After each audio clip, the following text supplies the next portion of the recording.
Hello, welcome back to the channel. So myself and other experts in the online community are often asked what's best, a high fat or high protein carnivore diet. To start, I want to say that carnivore, in my opinion, is actually a simple way of eating. It just focuses on maximizing nutrient density whilst minimizing anti-nutrient toxicity.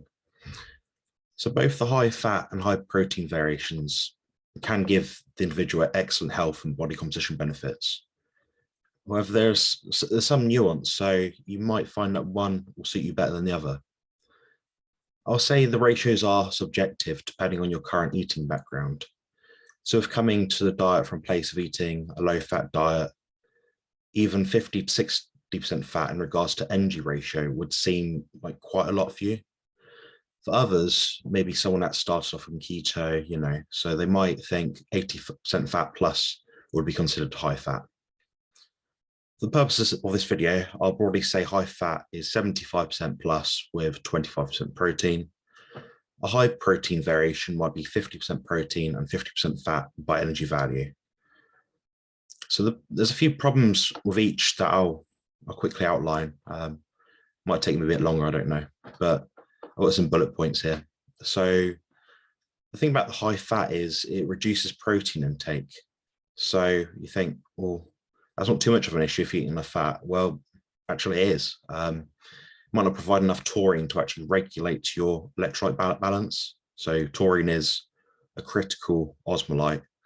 Harry Serpanos raves about it, and for good reason, You might also be deficient in some minerals if you're going too high fat and low on the protein. So this would be particularly important for active individuals. So that's people that are athletes, people, sweating a lot, doing a lot of work, manual labor, So leaner cuts of meat do actually have more minerals. There's less potassium in something like a fattier steak than a leaner steak, for example. So there's, the thing about too high fat as well is there's less volume of food. So it can be less satiating for people. If you're someone that relies on the stretch reflex in your gut, like to say, oh, I've eaten a big meal here or I haven't, sort of thing. It's very individually dependent. I mean, I spoke to my friend Pim Johnson recently. She's based in New Zealand and she doesn't feel satiated without a high fat ratio. But if she goes too high in the protein, she feels nauseous. So again, like I explained in my last video, this explains why we should listen to our hunger signals. It's especially true once we've been this way of eating for a while. It can also give some people loose stools. So that comes from mainly adaptation, but a poorly functioning gallbladder is responsible for this in a lot of cases. It might be from using medications, your gut permeability is not set right for sort of digesting a large amount of fat. Not eating a proper diet just prior to starting, or in some cases just not having a gallbladder. It seems very common. People that fall into this sort of diet do have these health conditions and things taken out of their body where they've had to resort to something different to what they're previously doing. And some people can gain weight as well with the high fat approach. And this, to some degree, we can say that generally the more effective nutrient energy we have and we consume, the more fat we will gain. It's very individually dependent on what you're doing and how your output is, basically. Now I want to go over a few points about the too high protein side of it all. So first thing is protein does take quite a long time to digest. Not necessarily a bad thing, but just bear that point in mind. So it can slow digestion, in some cases cause constipation. It could just be from not having enough fat. So many people starting on this diet don't understand how much fat you actually need to begin and start reaping the benefits. High protein as well can lead to significant blood glucose bumps. So this is in the absence especially of animal fats. It can be problematic for some people. So, you're going to have less energy, you're going to feel fatigued, a bit run down, And this is through the gluconeogenesis pathway. This is the breakdown of glycerol from the amino acids we consume, and that can be an issue for some people. This is where we don't supply enough energy for the body. that we have to turn over our protein stores and convert those into amino acids. These are then turned into glucose. To a degree, it's not like a gram of protein is going to turn to a gram of glucose. It's not like that. I've heard different amounts. I've said somewhere before it is something like 30%, so it might be 0.3, say you're eating 100 grams of protein, it might be 0.3. I really don't know. I've seen a lot of different numbers thrown around, so it's not something I've really understood properly yet, admittedly. Neglecting fats as well can cause dry skin, so it's not ideal for those with psoriasis or eczema, skin conditions like that. And in some cases where energy intake from fat is so low, it can result in rabbit starvation, too much protein on a fat. It's not common at all. It can be seen in the bodybuilding or physique world. This is where they basically cut carbs and fats to drop the remaining body fat that they have. So it's not sustainable or healthy by any means. So, that's out of the question. It doesn't really occur in reality unless, like I said, you're very lean.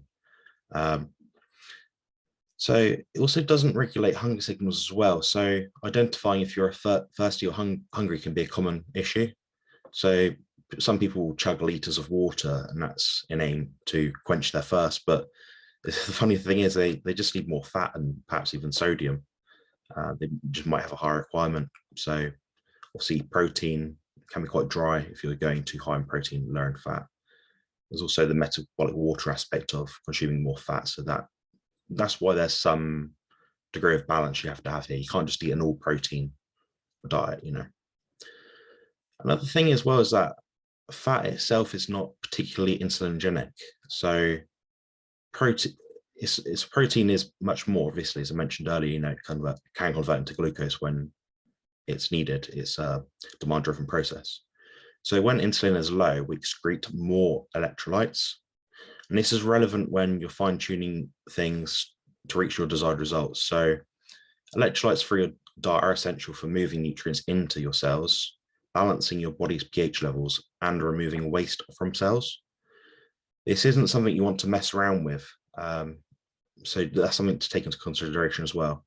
I'm just literally just going through the points so you can really sort of adjust the diet in your mind and work out what you need to do as an individual.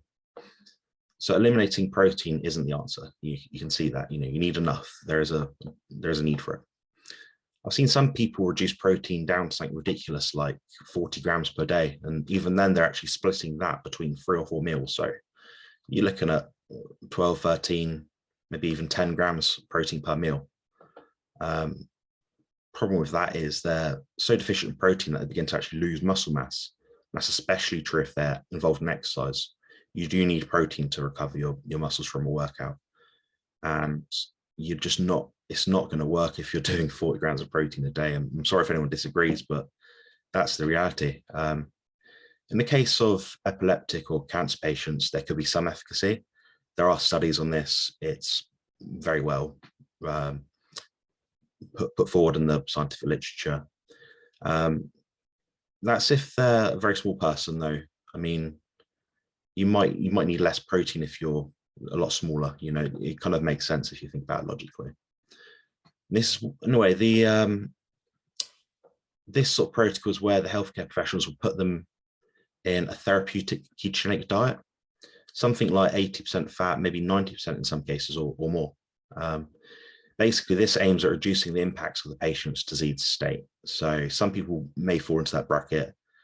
It tends not to be something you'd want to sustain for a long time. It'd be very difficult to. As I mentioned, there's different effects to doing that. It's my personal recommendation for people to consume at least 100 grams of protein per day. And that is for the small females that don't do any resistance training.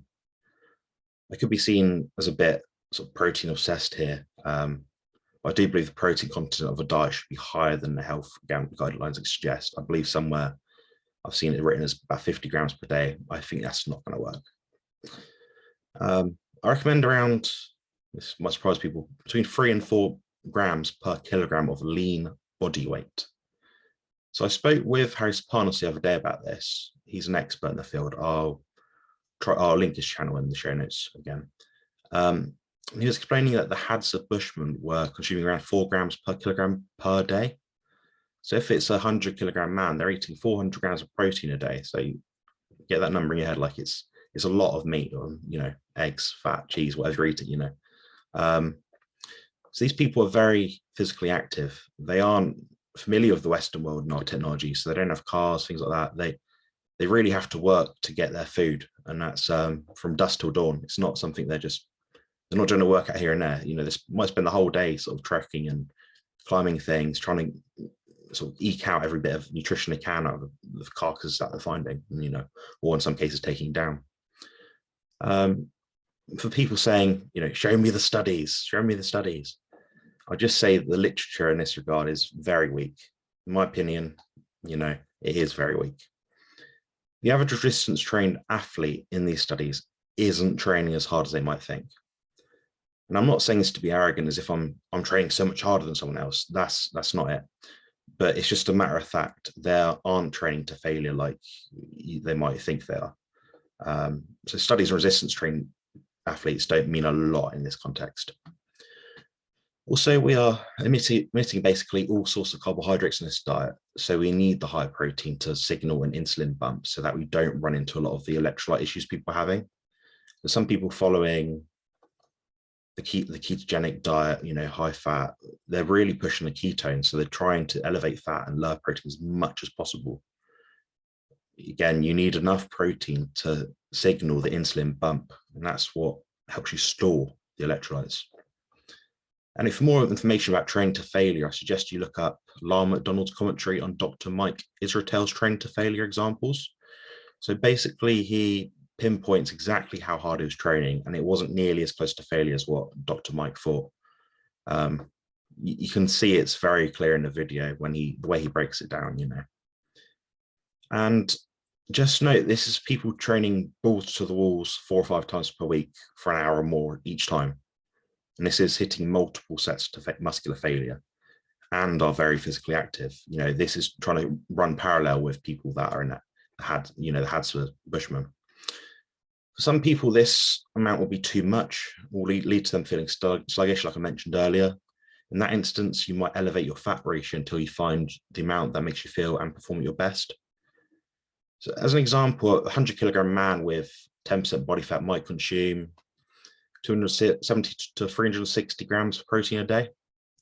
These are broad terms and not something just to jump on because some muscle man on the internet said so. For someone like my girlfriend, Sophie, she has around 75 kilograms of lean body mass.